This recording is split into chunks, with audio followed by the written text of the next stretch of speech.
សួស្តីអូនបណ្ណាញកំពុងធ្វើអីបងនៅបណ្ណាញបែកគ្នាយូរពេកមានអារម្មណ៍ថានឹកបងខ្ញុំថាបណ្ណាញនឹងនឹកបងដែរនេះជាបន្ទប់ធ្វើការរបស់បងពេលទៅនេះផ្ញើចិត្តនឹកផងតាមរយៈវីដេអូនេះនឹកស្នេហ៍អូនខ្លាំងថ្ងៃណាមួយយើងនឹងជួបគ្នាណាបាយបាយ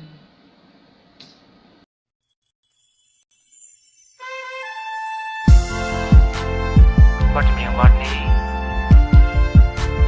ចូលសម្រាប់យើងពីរនាក់ចង់ឲ្យពីរនាក់យើងឆ្លៃគ្នារហូតហើយគិតថាអ្វីៗគ្រប់យ៉ាងមានដូចបទចម្រៀងនេះបងឆ្លាញ់អូន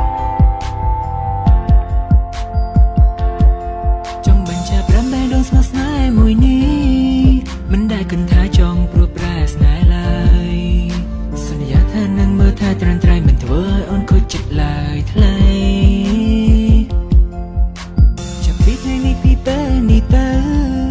បងនឹងពីបើត្រូវកាន់ដៃគ្នារហូត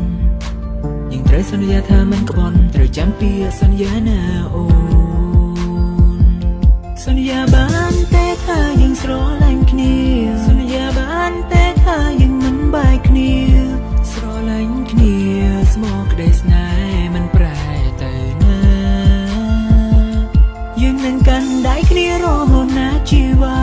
ឧបសគ្គយ៉ាងណាក៏យើងត្រូវស៊ូទ្រាំខំអត់អន់ធន់ដើម្បីក្តីស្នេហ៍មួយនេះ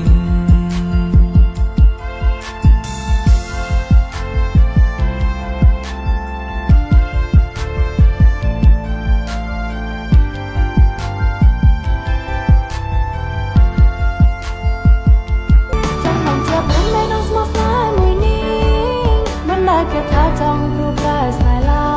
យសន្យាថានឹងមើលថាត្រឹមត្រូវមិនធ្វើឲ្យបងខូចចិត្តឡើយថ្លៃចាប់ពីថ្ងៃនេះពីពេលនេះតើអូននឹងពីពេលត្រូវកាន់ដៃគ្នារហូតយើងត្រូវសន្យាថាមិនក្បត់ត្រូវចាំពាក្យសន្យាណាបងសន្យាបានតែថាយើងស្រឡាញ់គ្នាសន្យាបានតែថាយើងមិនបែកគ្នាស្រឡាញ់គ្នាស្មងក្តីស្នេហ៍មិនប្រែទៅណាយើងនឹងកាន់ដៃគ្នារហូតណាជីវ៉ាឧបសគ្គយ៉ាងណាក៏យើងត្រូវស៊ូទ្រាំខំអត់អន់ធន់ដើម្បីក្តីស្នេហ៍មួយនេះ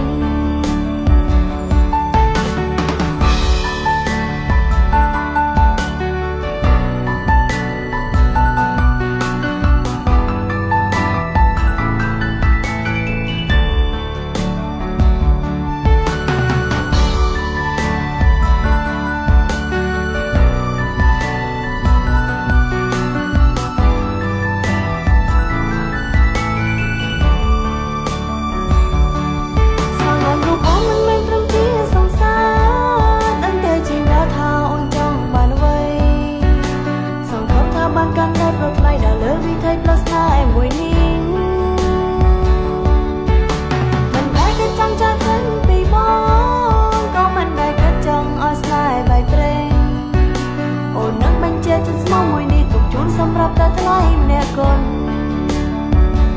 សន្យាបានតែថាយើងស្រឡាញ់គ្នាសន្យាបានតែថាយើងមិនបែកគ្នាស្រឡាញ់គ្នាស្មងក្តីស្នេហ៍មិនប្រែទៅណាយើងនឹងកាន់ដៃគ្នារហូតណាជីវ៉ាឧបសគ្គយ៉ាងណាក៏យើងត្រូវស៊ូទ្រាំខំអត់អន់ធន់ដើម្បីក្តីស្នេហ៍មួយនេះសន្យាបានតែថាយើងស្រឡាញ់គ្នា